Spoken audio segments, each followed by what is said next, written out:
아멘. 하나님께 영광의 박수를 보내겠습니다. 할렐루야.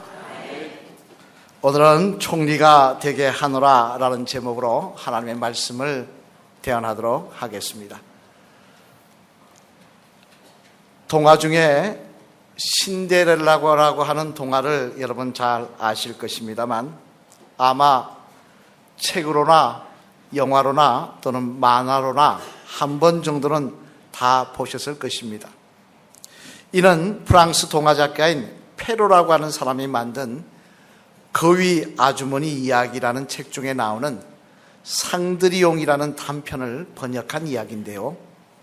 그 내용은 말씀 안 드려도 잘 아시겠습니다만 그래도 다시 한번 말씀을 드리면 어머니가 일찍 돌아가셔서 계모와 계모의 두 딸 밑에서 마치 식모처럼 고생을 하던 신데렐라가 어느 날 요술사의 도움으로 왕궁의 파티에 참석하게 되고 그때 다급하게 나가다가 벗어놓은 유리구두 한 짝 때문에 자신을 그토록 괴롭히고 비웃던 계모와 이복 누이를 다 물리치고는 당당히 그 나라의 왕자비가 된다는, 그죠?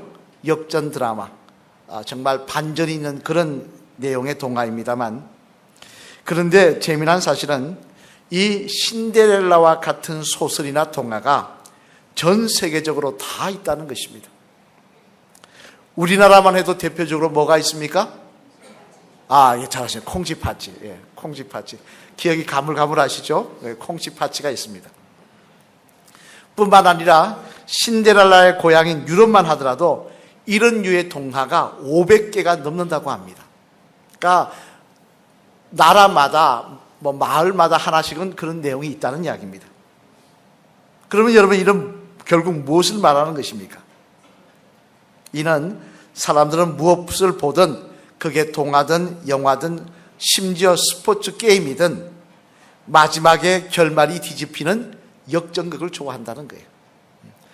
전세가 확 뒤집히는 그 역전극을 보면서 통쾌한 마음을 갖는다는 것입니다. 오늘 본문 말씀도 보면 이처럼 상황이 역전되는 역전의 드라마가 기록되어 있습니다만 오늘 본문 40절로 41절 말씀 앞을 보시면서 한번 같이 읽겠습니다. 시작. 너는 내 집을 다스리라. 내 백성이 다 내 명령에 복종하리니 내가 너보다 높은 것은 내 왕자뿐이니라. 바로가 또 요셉에게 이르되 내가 너를 애굽 온 땅의 총리가 되게 하노라 하고. 아멘. 무슨 말씀입니까? 이는 드디어 요셉이 그 당시 최대 강대국이었던, 지금으로 치면 미국과 같은 나라 그 애굽의 총리 대신이 되었다는 것입니다. 우리로 치면 대통령 밑에 있는 국무총리가 되었다는 것입니다. 하지만 여러분, 지금 애굽의 국무총리, 이 총리 대신하고 지금 우리나라의 국무총리하고는 그 내용면에 있어서 많이 다릅니다. 우리나라 국무총리는요, 때때로 국민들 앞에서 사과를 하기도 하고, 그죠? 또 국회에 나가서 망신을 당하기도 하고, 또 어떤 일 때문에 지금처럼 화재 사건이 나면 와서 머리를 조아리기도 하고 하는 일들을 합니다만, 그러나 그 당시 애굽의 총리 대신은 말 그대로 2인자였습니다. 다시 말해 총리의 말은 마치 왕의 말처럼 힘이 있었고, 왕을 빼놓고는 그 누구도 감히 총리 앞에서 아닙니다라는 말을 할 수 없는 그런 위치였다는 것입니다. 절대 권력의 위치였다는 거예요. 그런 권력의 자리에 요셉이 지금 오르고 있다고 본문은 말씀하고 있습니다만, 그렇다면 여러분 한번 상상해 보시길 바랍니다. 어제까지 애굽의 노예로 끌려와서 왕의 감옥이라는 감옥에 갇혀 오늘 내가 죽을지 내일 내가 죽을지 모르는 상황으로 살다가 오늘 아침에 풀려나가가지고는 왕 앞에 서서 꿈 해몽을 했는데 꿈 해몽 잘했다고 갑자기 애굽의 총리 대신으로 세워져서 자기에게 귀한 옷을 입혀주는 그 요셉의 모습을 한번 상상해 보시길 바랍니다. 얼마나 기뻤을까요? 얼마나 감격했을까요? 아마 저나 여러분이 그랬다면 그 자리에서 기뻐서 어떻게 할 줄 몰라서 그럴 거라고 생각을 합니다만, 하지만 우리가 주목해 볼 사실은 오늘 본문에 나오는 하나님의 사람 요셉은 단순히 자신이 애굽의 총리 대신이 되었다, 내가 정말 애굽의 2인자가 되었다, 그 사실 하나만으로 기뻐하고 있는 것은 아니더라는 것입니다.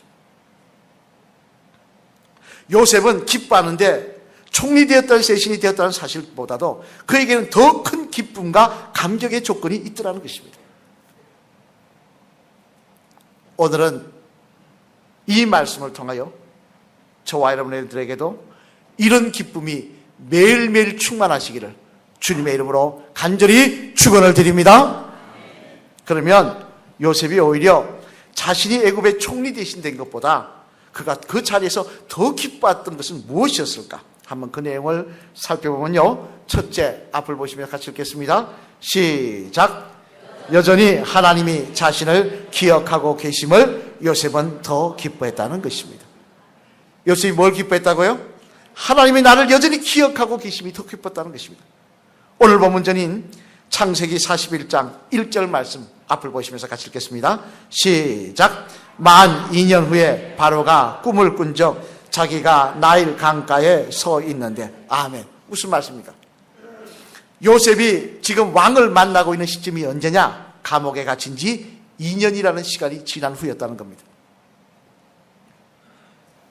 즉 다시 말해 요셉이 감옥에 갇히자마자 또다시 들어온 술 관원장, 그 관원장에게 꿈을 해석해 주면서 제발 당신이 풀려나거든, 이 꿈대로 풀려나거든 나를 기억해달라고, 나를 도와달라고, 바로 왕에게 내 사정을 좀 이야기해달라고 부탁한 지 2년이라는 세월이 흘렀다는 것입니다. 그렇다면 여러분, 그 2년 동안 감옥에 갇혀 있던 요셉에게는 왜 별의별 생각이 다 들지 않았겠습니까? 먼저는 2년 전에 풀려나면서 내가 풀려나기만 하면 너를 도와주겠다고 그렇게 철떡같이 약속했던 그 술 관원장, 그 관원장이 2년 동안 자기를 완전히 까맣게 잊고 있었던 사실에 대해서 야속한 마음도 있었을 것이고, 또 무엇보다 자신을 이런 감옥에 가둬두고 2년 동안 나 몰라라 하고 내버려진 하나님께 대해서 그런 나름대로 의심도 있었을 것이고 낙심도 있었을 것입니다. 하나님 정말 나를 잃어버리셨습니까? 나를 잊어버리셨습니까? 하나님 정말 나를 버리셨습니까? 과거 읽었던 시 중에 프랑스의 여류화가이자 시인인 마리 로랑생의 시가 있습니다만 아마 들어보셨을 거예요. 그 시에 보면 가장 불쌍한 여인에 대해서 이렇게 말을 합니다. 한번 들어보시기 바랍니다. 권태로운 여인보다 더 불쌍한 여인은 슬픔에 젖은 여인입니다. 슬픔에 젖은 여인보다 더 불쌍한 여인은 불행을 겪고 있는 여인입니다. 불행을 겪고 있는 여인보다 더 불쌍한 여인은 병을 앓는 여인입니다. 병을 앓는 여인보다 더 불쌍한 여인은 버림받은 여인입니다. 버림받은 여인보다 더 불쌍한 여인은 쫓겨난 여인입니다. 쫓겨난 여인보다 더 불쌍한 여인은 죽은 여인입니다. 죽은 여인보다 더 불쌍한 여인은 잊혀진 여인입니다. 들어보셨죠? 이 시인은 지금 누가 제일 불쌍한 여인이라고 이야기하고 있습니까? 잊혀진 여인. 이 로랑생이라는 시인이 살아보니까 제일 불쌍한 사람이 누구냐? 아무도 찾아주는 일이 없고, 아무도 나를 알아주는 일이 없고, 아무도 나를 아는 척 해주는 일이 없는 잊혀진 여인이, 잊혀진 사람이 제일 불쌍하더라는 거예요. 그래서 사는 게 아니더라는 거예요. 이처럼 사람이 인생을 살아면서 사람에게 잊혀진 인생을 사는 것도 불쌍한데, 하나님께 잊혀진 인생을 산다고 한다면 그거 얼마나 불쌍한 일이겠습니까? 당장 창세기 19장 말씀에 나온 롯의 모압 족속만 해도 그렇습니다. 그들은요, 비록 출생은 복되지 못했지만 롯과 그 딸들 사이에서 난 아주 자녀들 아닙니까? 후손들 아닙니까? 그런데도 하나님께서는 이들을 이스라엘의 친척으로 세워주시고 그들을 기억하셔서 이스라엘 사람들이 가나안 땅으로 진군할 때 신신당부를 하십니다. 절대 그 가나안 땅 옆에 살고 있는 모압과 암몬 족속은 건들지 말라고, 그들을 침략하지 말고 그들을 공격하지 말라고, 그 정도로 그들을 생각해 주셨습니다. 그런데도 불구하고 이들이 하나님의 명령을 어기고 하나님 말씀대로 살기보다는 패역하게 살면서 가나안 땅으로 진군하는 하나님의 명령을 받고 가나안 땅으로 가고 있는 이스라엘 백성들을 저주하게 해서 복술과 무당 발람을 불러가지고 그를 통하여 저주하려고 하는 그런 나쁜 일들을 행하자 하나님 뭐라고 하십니까? 우리 한번 읽어보실까요? 신명기 23장 3절 말씀 앞을 보시면서 같이 읽어보시겠습니다. 시작. 암몬 사람과 모압 사람은 여호와의 총에 들어오지 못하리니 그들에게 속한 자는 10대뿐 아니라 영원히 여호와의 총에 들어오지 못하리라. 아멘. 무슨 말씀입니까? 하나님 앞에서 패역한 일을 하자 하나님 말씀하십니다. 모압과 암몬 자손들은 영원히 하나님의 백성의 모임에 들어오지 못하게 하실 것이라는 것입니다. 다시 말해 내가 이제는 더 이상 그들을 생각하지 아니하고 그들에 대해서 잊어버리시겠다는 거예요. 그때 어떻게 됩니까? 하나님이 그들을 잊어버리시니까 어떻게 됩니까? 한때는 번창했던 그들이었지만 지금은 그 모압과 암몬의 후손을 이 지구상에 찾아볼 수가 없더라는 것입니다. 바로 지금 요셉은 그런 불안감이 있는 겁니다. 하나님 나를 잊어버리신 거 아닌가? 나를 버리신 것이 아닌가? 나도 이렇게 끝나는 것이 아닌가? 하지만 오늘 바로 앞에서 꿈을 해몽하기 위해 섰을 때 바로가 그에게 꿈을 해몽을 하며 자기에게 총리 대신으로 자리를 앉혀줄 때 그는 깨닫습니다. 아, 하나님은 나를 잊어버리신 것이 아니었습니다. 하나님은 여전히 나를 기억하고 계셨고 하나님의 관심은 여전히 나와 함께하고 계셨습니다. 여러분, 이는 우리도 마찬가지입니다. 우리는 때때로 요셉의 감옥과 같은 어려운 시절을 보낼 때 힘들어하며 절망하며 생각합니다. 하나님이 나를 버리신 것이 아닌가? 하나님이 나를 잊어버리신 것이 아닌가? 그러나 우리가 분명히 기억해야 될 것은 하나님은 절대 하나님의 자녀를 잊어버리지 아니하십니다. 왜? 하나님이 분명히 이렇게 말씀하셨기 때문입니다. 우리 한번 읽어보실까요? 이사야 41장 8절 9절 말씀 같이 읽겠습니다. 시작. 나의 종 너 이스라엘아, 내가 택한 야곱아, 나의 벗 아브라함의 자손아, 내가 땅끝에서부터 너를 붙들며 땅 모퉁이에서부터 너를 부르고 내게 이르기를 너는 나의 종이라. 내가 너를 택하고 싫어하여 버리지 아니하였다 하였노라. 아멘. 무슨 말씀입니까? 이 말씀은 다른 말씀이 아닙니다. 하나님께서 먼저 우리를 버리지 않으시겠다는 거예요. 내가 하나님을 버리지 않는 한, 내가 하나님을 부인하지 않는 한, 내가 주님을 버리지 않는 한 하나님은 나를 기억하시고 끝날까지 동행하여 주시겠다는 것입니다. 또 이사야 49장 16절 말씀에도 이렇게 말씀하십니다. 우리 한번 같이 읽어보실까요? 시작. 내가 너를 내 손바닥에 새겼고 너의 성벽이 항상 내 앞에 있나니. 아멘. 뭐라고 말씀하고 계십니까? 하나님 말씀하십니다. 저와 여러분의 이름을 하나님의 손바닥에 새기셨다는 거예요. 하나님께서 우리의 이름을 하나님의 손바닥에 새기시고 매일 바라보시는 것처럼 우리를 그만큼 소중하게 여기시겠다는 것입니다. 왜 여러분 잘 아시지 않습니까? 모래 위에 발자국이란 예화 여러분 아시지 않습니까? 인생을 살아가다가 주님을 믿고 났는데 어느 날 환상을 보여주십니다. 내 인생이 걸어온 길이 모래밭 뒤에 발자국으로 나타나는데 내가 인생을 걸어가는데 어느 날 내 옆에 한 분이 같이 동행하십니다. 발자국이 찍힙니다. 봤더니 그때가 예수님 믿기 시작한 때입니다. 주님 말씀하십니다. 저게 내 발자국이라고. 그런데 어느 날 자기가 인생길 가운데 가장 힘들었을 때 다시 하나가 되는 걸 보고 말합니다. 주님, 왜 저 때는 나를 버려두셨습니까? 주님 뭐라고 말씀하십니까? 저건 네 발자국이 아니라 내 발자국이다.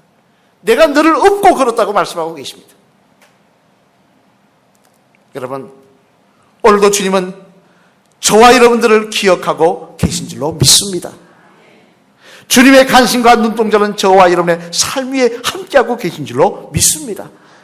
마태복음 28장 20절 말씀에 보면요, 주님은 마지막 승천하시기 전 우리에게 다시 한번 다짐하고 계신 말씀, 우리 한번 같이 보실까요? 한번 읽어보시겠습니다. 앞을 보시면서 시작. 내가 너에게 분부한 모든 것을 가르쳐 지키게 하라. 볼지어다 내가 세상 끝날까지 너희와 항상 함께 있으리라 하시니라. 아멘. 주님도 약속하십니다. 우리가 하나님의 사람으로, 믿음의 사람으로, 예수님의 사람으로 써 있으면 끝날까지 주님은 우리와 함께 하시겠다는 것입니다. 절대 저와 여러분을 잊어버리지 아니하시겠다는 거예요. 오늘도 하나님은 우리의 이름을 주님의 손바닥에 새기시고 우리를 기억하시며 오늘도 우리의 삶 가운데 주님의 눈동자가, 주님의 관심과 사랑이 떠나지 않는 자리로 우리와 함께하고 계신 줄로 믿습니다. 이 사실을 기억하시며 이 사실을 기뻐할 수 있는 저와 여러분 되시기를, 이 사실에 감격할 수 있는 저와 여러분 되시기를 주님의 이름으로 간절히 축원을 드립니다. 둘째로 또 하나 요셉이 기뻐했던 건 뭐냐? 우리 한번 같이 읽어보실까요? 시작. 요셉이 또한 자신이 애굽 총리가 된 사실보다 더 기뻐하고 있는 것은 하나님의 놀라운 예비하심이었습니다. 뭘 또 기뻐했다고요? 하나님의 예비하심. 오늘 보면 42절로 43절 말씀 앞을 보시면서 같이 읽겠습니다. 시작. 자기의 인장 반지를 빼어 요셉의 손에 끼우고 그에게 세마포옷을 입히고 금사슬을 목에 걸고 자기에게 있는 버금수레에 그를 태우며 우리가 그의 앞에서 소리 지르기를 엎드리라 하더라. 바로가 그에게 애굽 전국을 총리로 다스리게 하였더라. 아멘. 무슨 말씀입니까? 이는 그날 일어났던 사건을 자세하게 기록하고 있습니다. 꿈을 해몽하자 왕은 직접 그 노예에 있던 요셉에게 자기 인장반지를 빼어서 끼워줍니다. 인장반지가 뭡니까? 국세입니다. 국세. 그걸 찍으면 법이 되는 거예요. 그리고는 그를 데리고 나가서 자기 수레에 태워서 그를 한 바퀴 그 애굽 나이로 그 시내를 그 중심을 돌게 합니다. 그러면서 이 사람이 이제 총리임을 선포하고 있다는 것입니다. 놀라운 일입니다만, 그러나 여러분, 우리가 다시 한번 가만히 생각해 보면요, 이 일은 인간적인 생각으로는 가능한 일이 아니었습니다. 왜 아닙니까? 비근한 예로 여러분 입장을 바꿔놓고, 지금 우리나라에 외국인 근로자가 와 있는데 대통령이 어느 날 심각한 꿈을 꾸었는데 그것을 해석할 사람이 없어서 그 노동자를 불렀다가, 스리랑카를 비하하는 건 아닙니다. 어쨌든 한 나라를 해달라니까 네팔이든 어디든 와서 불러가지고 그 사람이 꿈 해몽 잘했다고 우리나라 국무총리 시키겠습니까? 대통령이 그렇게 시키겠다고 여러분 하면 여러분 동의하시겠습니까? 있을 수 없는 이야기입니다. 마찬가지로 요셉은 지금 민족이 달랐어요. 애굽 사람은 함족입니다. 요셉은 셈족입니다. 민족이 다른 노예 출신, 노예로 끌려온 이 요셉을 어떻게 애굽의 총리 대신이 되게 하며 어떻게 백성들이 그것을 인정을 하겠습니까? 왕이 그걸 세우려고 마음을 먹을 수가 있겠습니까? 근데 놀라운 사실은요, 이집트 근동의 역사를 연구하는 역사학자들에 의하면 그것이 가능했다고 합니다. 왜냐하면 요셉이 애굽으로 오기 전 한 몇십 년 전에 애굽의 왕조가 바뀌었다는 거예요. 역사적으로 힉소스라고 하는 그 셈족의 후예인 아라비아 유목민들이 애굽으로 침공을 해가지고 그 애굽의 왕족을 다 물리치고 그들이 왕이 된 거예요. 왕족이 된 거예요. 그러니까 다시 말하면 왕족은 셈족인데 백성은 함족인 겁니다. 다른 민족이 이 왕족이 된 거예요. 그러니 왕족이 된 이 셈족의 후예인 바로는 항상 마음속에 불안감이 있었다는 거예요. 이 함족들이 반란을 일으키면 어떡하나? 이 함족들이 편을 잡고 나를 죽이면 어떡하나? 그런데 같은 셈족의 자녀가, 후예가 요셉이 나타나서 하나님의 영으로 충만할 뿐 아니라 누구도 해석하지 못한 꿈까지 해몽했으니 그가 얼마나 기뻤겠습니까? 얼마나 천군만마를 얻은 것 같았겠습니까? 하지만 하나님의 예비하심은 이것만이 아닙니다. 해몽의 순간에도 하나님의 예비하심이 있더라는 것입니다. 오늘 본문 앞에 보면요, 바르바가 꿈의 내용이 기록되어 있습니다만 그 내용을 봐도 그렇습니다. 우리 한번 41장 2절로 3절 말씀 앞을 보면 읽어보실까요? 시작.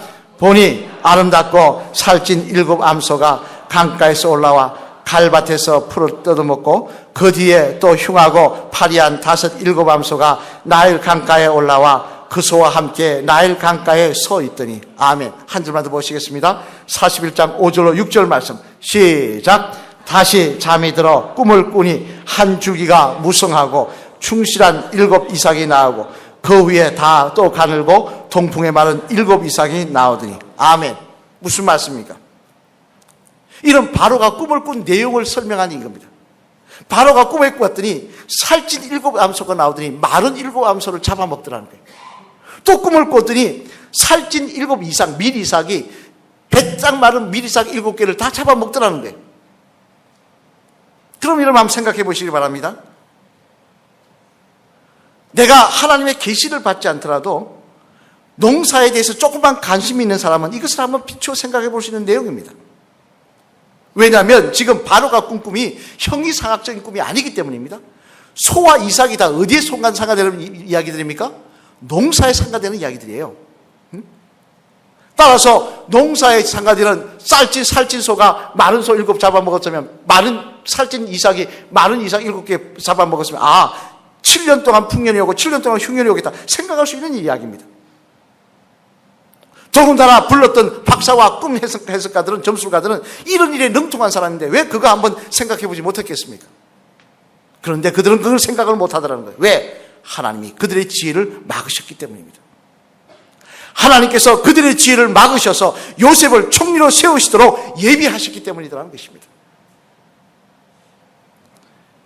에세이서적 중에 낙동강 소금배라고 하는 에세이서적이 있습니다만 그 책을 지은 분이 누구냐면 초대 기독교 방송 사장을 역임한 김성천 목사님이라는 분입니다. 이 목사님은요, 경북 여기 상락 출신 계세요? 경북 상락? 안 계시죠? 경북 예천과 의성 사이의 상락이라고 하는 정말 촌구석 두메산골 출신입니다. 지금도 촌인데 그때는 뭐 말할 것도 없죠. 그 촌구석에 찢어지도록 가난한 집안의 아들이었다는 겁니다. 어디가 찢어지는지 모르지만 하여튼 찢어지도록 가난한 그런 집안의 아들이었다는 겁니다. 근데 그곳에 선교사가 들어와서 예수님을 믿고 된 뒤 그는 이렇게 기도하며 살았답니다. 하나님, 이곳을 벗어나게 해주시고 외국에 가서 공부하게 해주세요. 그래서 주의 종이 되게 하세요. 그랬다는 겁니다. 그랬더니 조용히 기도하면 몰랐을 텐데 소리내서 기도하니까 교인들이 다 듣고 소문이 날 거 아닙니까? 쟤 요즘 그렇게 기도하더라. 그러니까 사람들이 다 비웃습니다. 뭐라고 비웃느냐? 야 이놈아, 이 동네 출신 중에 서울은커녕 대구에 가서 사는 사람도 한 명도 없다. 근데 네가 무슨 외국 유학을 가냐? 너희 집안이 찢어지게 가능하는데 무슨 유학이냐? 말 같지 않은 소리 하지 마라 그러더라고요. 그런데 이분은 계속 기도하며 하나님 그렇게 해주세요. 그렇게 기도했는데요. 놀라운 사실은 어느 날 자기에게 연락이 왔다는 거예요. 선교사님을 통해서. 일본 장학금이 자격이 전달이 됐다고. 너 그 장학금으로 일본 유학 가지 않겠냐고. 그래서 일본 유학을 갔는데 일본에서 공부하고 이제 또 다시 연락이 왔다는 겁니다. 미국 장학금이 예비된데 미국으로 가지 않겠냐고. 그러니까 이분이 그 장학금으로 프리스턴 대학에서 신학을 공부하고는 예일 대학교에서 박사학위를 받고 목사님이 되어서 우리나라에 돌아와 초대 기독교 방송 사장이 되었는데요. 그분은 그 책에서 이렇게 고백합니다. 사람들은 말합니다. 내가 노력해서 이뤘다고 하지만 아닙니다. 내 노력으로는, 내 부모님의 능력으로는 나는 그 상권을 벗어날 수가 없었습니다. 부족한 나의 기도를 들으신 하나님의 예비하심이 있었기 때문에, 하나님이 나를 예비하시고 은혜로 인도하셔 주셨기 때문에 지금 내가 여기에 있을 수 있습니다. 여러분, 이 김성천 목사님과 함께 하시던 하나님이 오늘도 저와 여러분의 하나님이신 줄로 믿습니다. 창세기 22장 14절 말씀에도 보면요, 아브라함도 이 하나님을 경험하고 뭐라고 고백합니까? 우리 한번 읽어보실까요? 창세기 22장 14절 말씀 앞을 보시면서 시작. 아브라함이 그 땅 이름을 여호와 이레라 하였으므로 오늘날까지 사람들이 이러기를 여호와의 산에서 준비되리라 하더라. 아멘. 무슨 말씀입니까? 아브라함이 고백합니다. 내가 하나님을 경험해봤더니, 내가 하나님을 만나고 경험해봤더니 하나님은 어떤 하나님이시냐? 여호와 이레 하나님이시더라는 것입니다. 미리 예비하시고 인도하시는 하나님이시더라는 것입니다. 오늘 요셉은 이 사실을 보고 기뻐하고 있습니다. 저는 우리의 삶도 하나님께서 예비하여 주시고 우리 교회의 미래도 예비하여 주셔서 하나님 뜻 가운데 선하게 인도하여 주실 줄로 믿습니다. 사랑하는 성도 여러분, 교육학 용어 중에 히든 커리큘럼이라는 말이 있습니다. 들어보셨는지 모르겠습니다만 이 말은 무슨 내용이냐? 어떤 교육을 받을 때 그 교육 속에는 이 교육을 받는 그 비결, 왜 이 교육을 하느냐는 의도가 숨어 있다는 거예요. 그래서 구구셈을 배울 때는 왜 구구셈을 배우느냐, 외우게 하느냐, 그 의도가 숨어 있다는 거예요. 그래서 그것을 먼저 깨닫는 사람은 불평하지 않고 공부를 잘할 수 있다는 것입니다만, 이는 우리의 삶의 역사도 마찬가지라고 생각합니다. 그저 현상만 바라보고 사는 사람은 현상만 보고 울고 웃고 할 것입니다.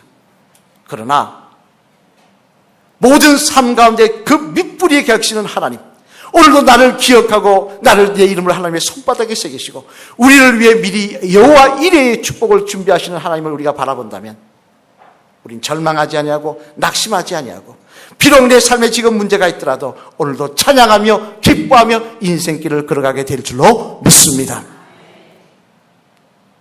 우리 한번 마주보시고 따라 하실까요? 집사님, 하나님은 오늘도 집사님을 기억하시며 집사님의 인생길을 예비하시고 계십니다. 먼저 믿음의 눈으로 바라보시며 더욱 주님의 마음에 합한 자가 되셔서 그 은혜를 누리며 사시길 바랍니다. 할렐루야. 아멘. 오늘도 하나님은 우리의 이름을 하나님의 손바닥에 새기시고 말씀대로 우리의 삶을 예비하고 계신 줄로 믿습니다. 창세기 22장 14절 말씀 우리 한번 다시 한번 읽어볼까요? 시작. 아브라함이 그 땅 이름을 여호와 이레라 하였으므로 오늘날까지 사람들이 이르기를 여호와의 산에서 준비되리라 하더라. 아멘. 나는 내 삶을 알지 못했지만 내 감옥 속에서 너무나 힘들고 어려웠지만 하나님은 여전히 나를 기억하고 계시고 나의 삶을 예비하고 계셨습니다. 이 간증이 오늘 저와 여러분의 간증이 되시기를, 우리 가정의 간증이 되시기를, 이 교회의 간증이 되시기를 주님의 이름으로 간절히 축원을 드립니다. 우리 찬양하시겠습니다.